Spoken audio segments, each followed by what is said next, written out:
안녕하세요. 어떻게 살아야 할지 막막한 너에게 오늘 네 번째 편지를 읽어드리려고 합니다.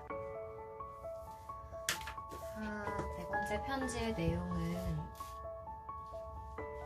제목이 성공은 성공의 어머니. 어떤 태도로 문제를 대하느냐에 따라서 결과는 달라지고 달라진 결과가 쌓여 사이를 만드는 거란다. 이 편지는 중국 출장 중에 멍신과 통화를 한 뒤 쓴 편지입니다.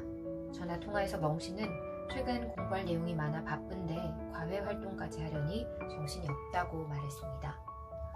그래서 과외 활동 몇 가지를 그만두고 싶은데 어떤 것을 그만두는 것이 좋겠냐며 내게 물었습니다. 나는 곧바로 내 의견을 이야기하지 않고 조금 더 생각해보고 알려주겠다고 대답했습니다.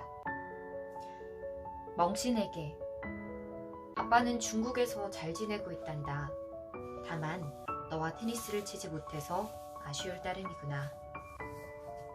그동안 아빠와 연습했던 실력이 녹슬지 않게 주말에라도 엄마와 부지런히 치고 있으렴.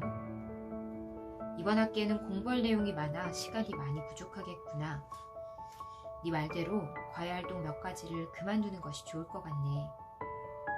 우리가 통화할 때 넌 피아노 수업을 그만하고 싶다고 했었지? 피아노에 큰 흥미도 없고 아무래도 타고난 재능이 없는 것 같다면서 말이야. 하지만 아빠는 차라리 이제 막 배우기 시작한 컴퓨터를 그만두고 피아노는 계속했으면 해. 흥미 이야기를 했는데 넌 사실 음악에 흥미가 많은 아이야. 5살 무렵부터 의젓하게 앉아 음악회를 끝까지 보던 아이였지. 어린아이가 2시간 가까이 되는 음악회를 처음부터 끝까지 얌전히 앉아서 보는 건 결코 쉬운 일이 아니란다.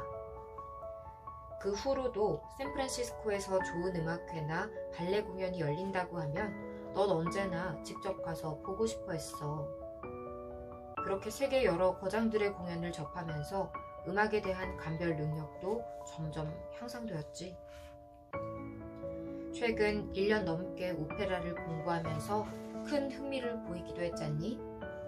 게다가 어느 정도의 재능도 타고났단다. 네가 최근 피아노 연습에 흥미가 떨어지고 그만두고 싶다고 말하는 건 아무래도 다른 원인이 있는 것 같구나. 아빠 생각에는 네가 피아노 연습, 특히 기본기를 반복해서 연습하는 것에 질린 것 같아. 피아노 연주가 지겨운 게 아니라 선생님이 내주는 연습 숙제가 지겨운 거 아닐까?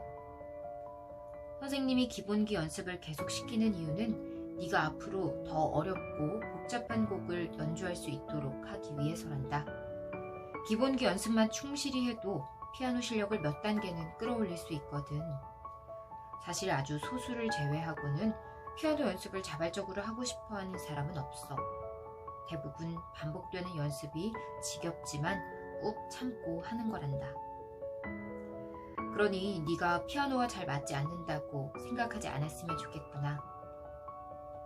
두 번째는 컴퓨터처럼 한 달만 해도 성과가 보이는 과목과는 달리 피아노는 몇 달을 연습해도 실력이 느는 것을 금방 눈에 볼 수가 없어. 사람들은 매일 발전하는 모습을 눈으로 확인하며 동력을 얻는데 이처럼 결과를 금방 확인할 수 없는 일을 만나면 쉽게 인내심을 잃게 돼.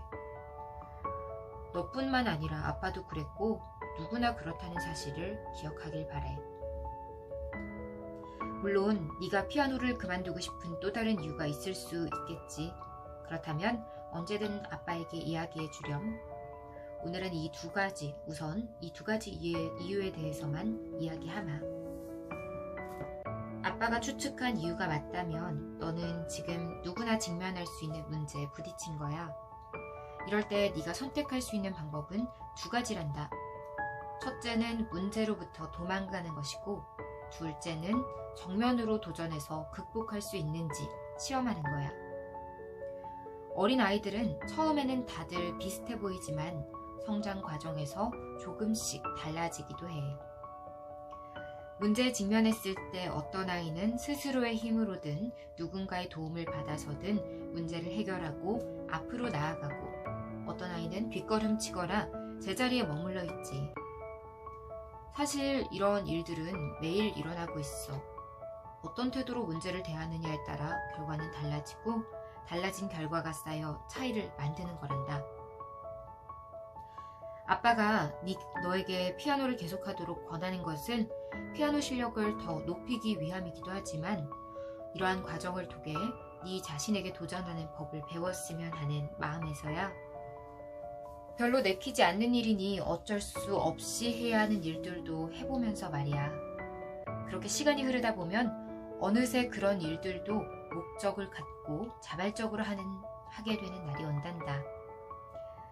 너는 이미 피아노 연주 능력 시험에서 레벨 8까지 통과했으니 2년 정도만 더 한다면 레벨 10까지 통과할 수 있을 거야. 그 정도면 취미로 피아노를 배우는 사람 치고는 꽤 괜찮은 결과이고 9년 동안의 노력으로 한 가지의 큰 일을 이루는 셈이기도 해. 젊은 사람들은 이처럼 작은 일을 완성하고 성공하는 과정에서 성공의 방법을 터득한단다. 어떤 일이든 실패를 통해 교훈을 얻을 수 있지만 다음번에도 도전해서 성공을 눈앞에 두고 또다시 실패할 가능성이 있어. 한번 성공해봐야만 두 번째, 세 번째도 쉽게 성공할 수 있는 법이란다. 그러니 실패가 성공의 어머니가 아니라 성공이 성공의 어머니인 셈이지.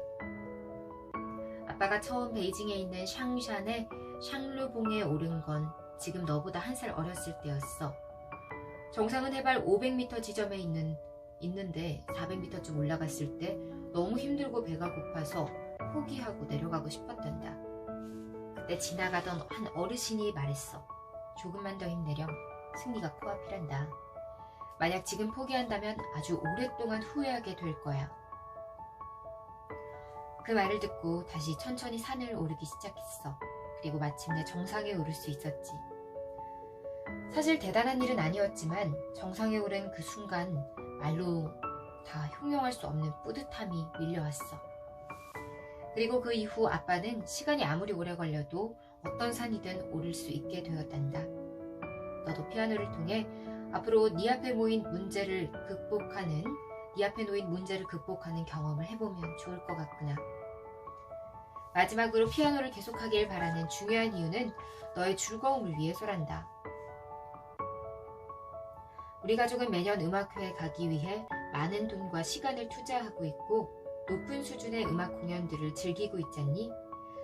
이러한 생활을 제대로 즐기려면 너 자신이 반드시 악기를 연주하거나 노래를 부를 수 있어야 해. 어떤 부모들은 아이가 콩쿠르에 나가 상을 받거나 오케스트라에 들어가는 등 대학 입학에 도움이 되는 스펙을 쌓게 하려고 어려서부터 악기를 가르치기도 해.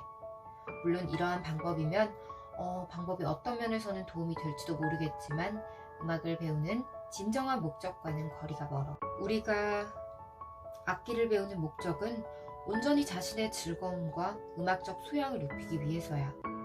그 외에 다른 목적으로 너에게 악기를 배우도록 하진 않을 거란다.